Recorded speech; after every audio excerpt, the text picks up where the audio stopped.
Hi there, Graham from Penguin Motors here. Welcome to part 4 of Rusty Rover Rebuild. In today we're going to install the heads, check the push rods, verify the valve sealing on the heads. But first I'm going to talk a little bit about head gaskets and pistons.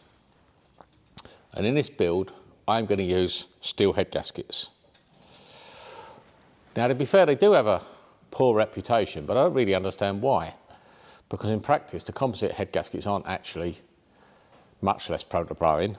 And in fact, the steel shim can't just completely fail. Whereas the composite one, if it starts failing, they tend to fail big time. But part of the reason for my choice of steel head gaskets is compression ratio. This engine was originally a 10.5 compression engine. So if it had still had 10.5 pistons with a mild cam, which is what it's got, I would have used composite head gaskets to try and lower the compression. But as it happened, we've installed 9.75 gas pistons. Here. So as it happens, we've installed 9.75 pistons, so there's no need to use the thicker head gasket to try and drop the compression. So why do we want to drop the compression? Well, largely that's because we all know the lack of 5-star fuel. And as we all know, 5-star fuel was a minimum of 100 octane. Well, we can buy 99 octane fuel from Tesco's now, so what's the big difference? The big difference is unleaded. It's not so much the octane, but leaded fuel burns much slower than unleaded. So therefore, to run on unleaded fuel, we have to retard the ignition timing considerably. And what actually happens there is that if you don't retard the timing, the engine wants to pink. If you retard it, you lose performance and you heat up the exhaust valves, which is never a good thing. And that in itself will encourage detonation and all sorts of other nasties. So, quite simply, with a mild cam, 10.5 compression is too much for modern fuels, even super unleaded. Now, if we were putting a 290-degree rally or race cam in it, we'd probably want more compression, but we're not. We've got a mild road cam. So there we go, 9.75 pistons and steel head gaskets. So moving on to the heads themselves. As I said, they've been faced. That's it. But one thing you really ought to do after you've refaced any head is take a needle file, very fine file, bearing scraper, and just run round the edge. Work better if I put the file the right way around. Run round the edge of the combustion chamber and just raise it slightly to make sure you haven't got any sharp edges. And if you want to prove it, run your finger around afterwards. If your finger feels a sharp edge, it's no good for your finger, it's no good for the engine. So as I said earlier, budget is a concern here. We just don't have the available budget to go right through the heads. But clearly they've been apart, they've been reworked at some point, they look like they've been cleaned, there's absolutely no carbon on the valves. Presumably they've been lapped in. But if we take my vacuum tester with a soft rubber plate and we put it over the chamber, and I can produce a vacuum on a vacuum gauge and the vacuum will stay put. I'll zoom you in a second. Cup on there, and we've got a vacuum. And indeed, it held the rubber plate on. So having proved our valves can hold a vacuum on a vacuum gauge, we know they must be sealing. So, moving on, push rods. I'm just going to check them for true, check they're straight. It's rare for a V8 Rover to bend a push rod, but it can happen. So, easiest way is roll them on a flat surface. In this instance, my flat surface is slightly downhill, so it's a really easy check. Just put them down and watch them roll.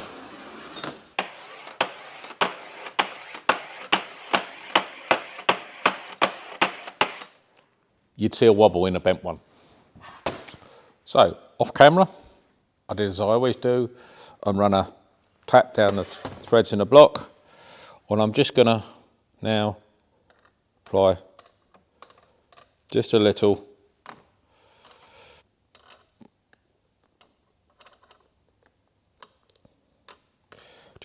bit of lubrication to the bolt threads.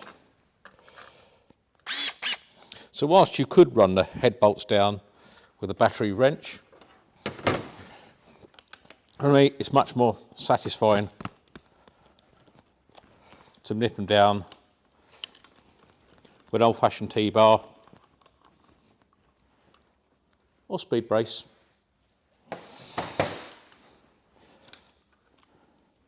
But also it gives you a feel for the thread. Right, time to talk the head bolts. And in line with later engines, the very outer bolts I will leave till the very last and only torque them to 20-25 pound-foot torque. They're only in there to fill the holes. They actually have an adverse effect on clamping the head. So yeah, this is why on the real late stuff, Rover deleted them altogether. Or should I say Land Rover deleted them. So I'm going to talk up the main head bolts, and I don't follow the standard Rover pattern. I follow a GM pattern I've used on nearly everything for the last 40 years. Never let me down. So I work in a circular pattern around the outside. And the other way that I deviate is I don't just wrench them down to 70 pound-foot. I go down in stages, and then I will let the engine sit for a day or so and then go back and recheck the torque figure later on.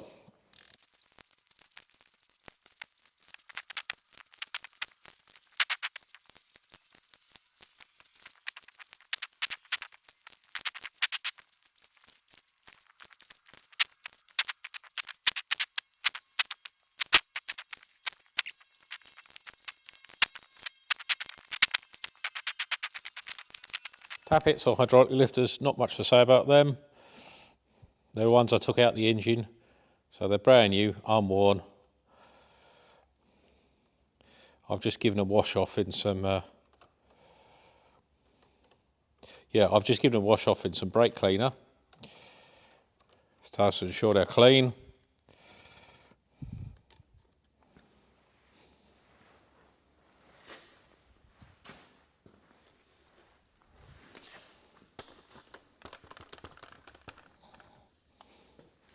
So all I need to do, a little bit of oil in the lifter bore.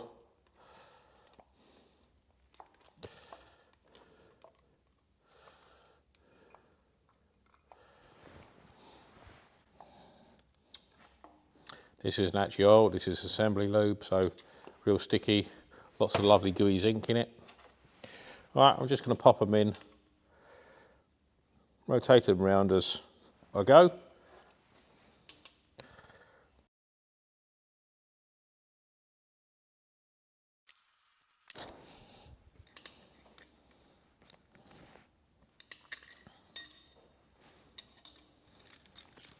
It's worth noting, if you're ever considering using adjustable push rods, you have to considerably open out the push rod holes in the head, or the push rods will bind up, causing cam and follower wear, because it will stop the push rods rotating properly.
Now, I spoke about lifter preload earlier and said I really don't think I need to do anything.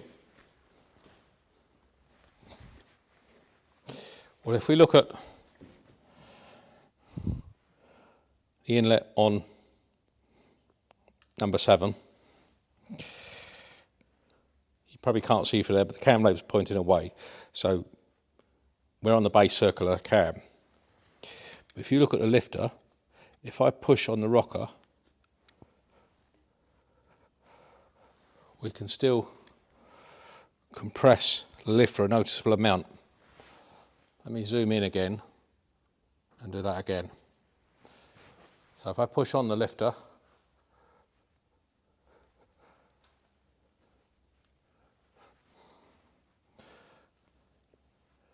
we've still got a considerable amount of possible compression on that lifter. So that lifter will work absolutely fine. So, front cover, oil pump. Well, I've turned the oil seal round, and as I said in the intro, I don't overly like these spacers, but this one seems to be fitted quite well. It fits quite nicely. You may remember when I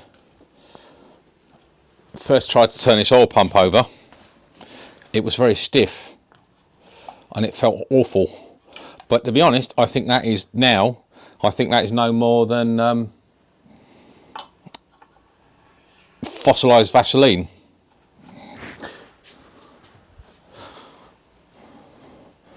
Now, when it comes to priming the oil pumps, because this engine won't leave the premises, I'll get pressure up and run it up on our dyno. I don't pack them solid. I don't find there's a need. Good bit of grease.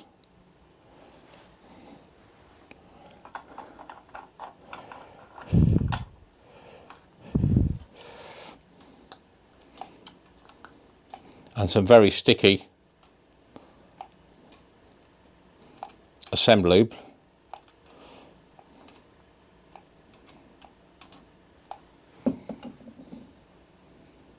And for our purposes here, that is just about as much as I need for this to prime on the drill. It's not packed solid, but I guarantee you that will prime up easily on the drill as is. Right, a quick point to note here. If you intend to fit the filter housing to the cover before you put the cover on the engine, put the bolt and bolt in, because it won't fit afterwards.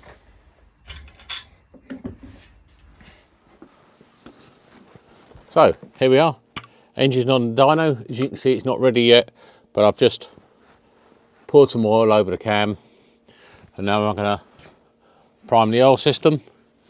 I'll flip you around and let you see the oil pressure build on the dyno. You might note, although the engine's not running, there'll be a torque figure showing, and that's because I've currently got the calibration weight on. So the torque figure should say, give or take a fraction, 150 pound-foot. Right, let's see if we can get some oil pressure.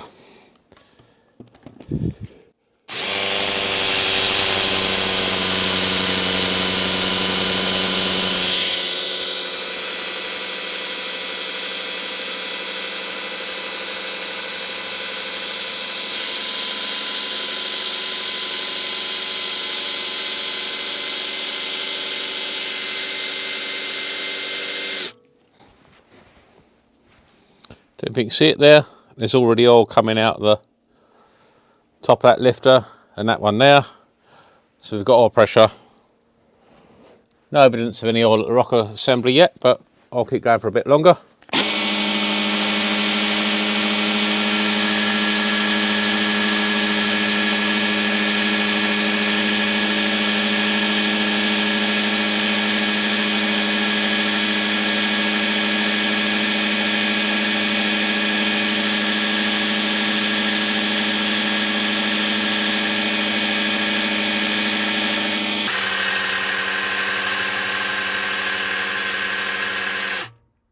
You can see oil You can see oil oozing out the rockers there, and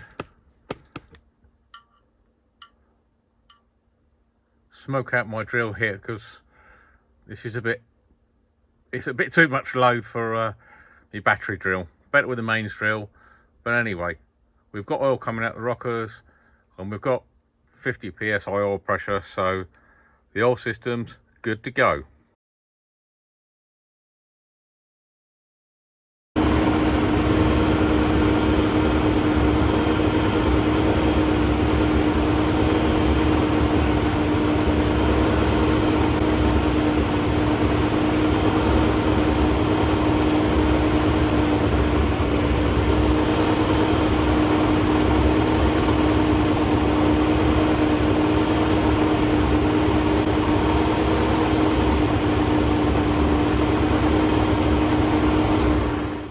So here we go. We see Rusty's still on the dyno, but Rusty's now in running condition. All back together. We've run it, bed the cam in. The ignition timing's set at a fairly conservative, something like 6 or 8 degrees, something like that. So it's had a bit of running in, just to say break the cam in, settle the rings, make sure it's not leaking oil or do anything funny. And I've done one power pull on it. And so far the numbers aren't very spectacular. That was 138 horsepower, but it is lean as hell. So I'm gonna have to do a needle swap so we get some fuel in it and see where we're going from there. Because to be honest, 138 horsepower isn't great, but given it was running on nearly fresh air, then I think actually that's okay. In fact, I've got a graph up behind me. Yeah. It's promising. It's promising. We still showed, even though it's a bit lean, we still showed 194 pound-foot of torque. So, it will make some reasonable numbers. We've just got to get some fuel into it and dial the timing in. So for the first run, the needles that were fitted were BBWs, which I believe is a standard needle for a SD1 Rover, but it's way off. They're way off. So we're going to swap them for a set of BDK, which is significantly thinner. Should give us a lot more fuel in. If it's too much, I've got some other options, but it was so far off that we need a drastic needle change. So, no biggie to just pop a new needle in.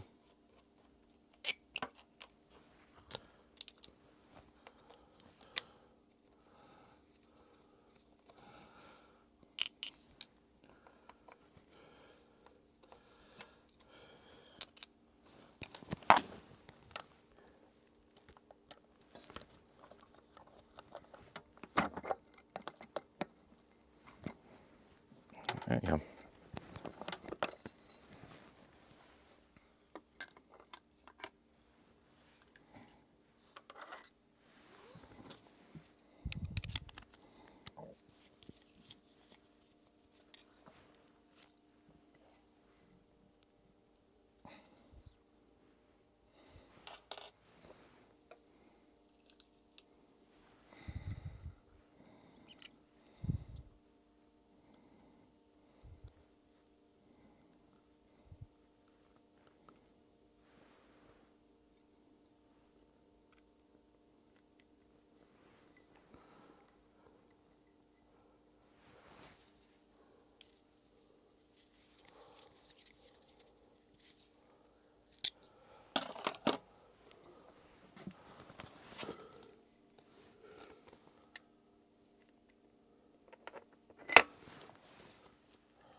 Time to warm her up again and see what happens.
So there we are. That's quite a big difference.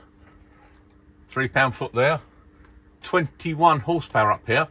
I said it wanted some more fuel, and it did. It liked it. In fact, it's a little bit rich now, which is probably why we've lost a little low down there.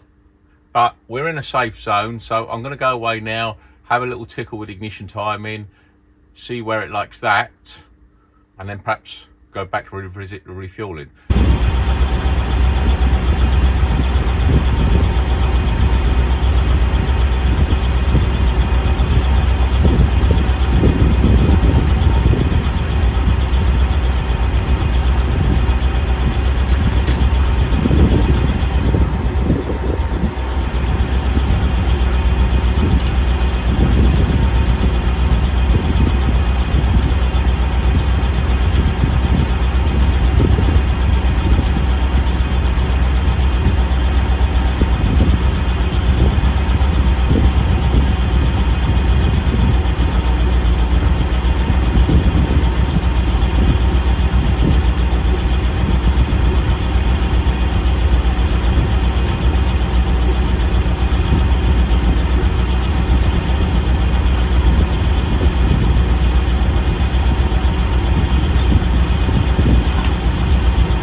Was 9 degrees, it's now 7.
Well, there you go, guys. That's it. Rusty's finished. Although that 160 brake horsepower isn't quite the end of the story, because the bit I did, I'll admit out in the video, was that part of the way through we actually switched from 2050 oil down to 1040, because simply the big oil pump rotors, the engine had too much oil pressure. At 5,000 RPM we were seeing something like 76 PS oil pressure, which is really, it's too much. It doesn't need that much pressure, puts undue strain on the oil pump drive. And the other thing I didn't put in the video, but if you search the other videos you'll find it, is that when I tried this engine on a SD1 Air box, we actually picked up just over 10 brake horsepower. So I think we made 170, we might even saw 172 brake horsepower. So clearly an SD1 Air box is a worthwhile upgrade. So anyway, you know what to do. If you enjoyed this video, like, share, click, subscribe, ring the bell, and I'll catch you on the flip side. See you later, guys.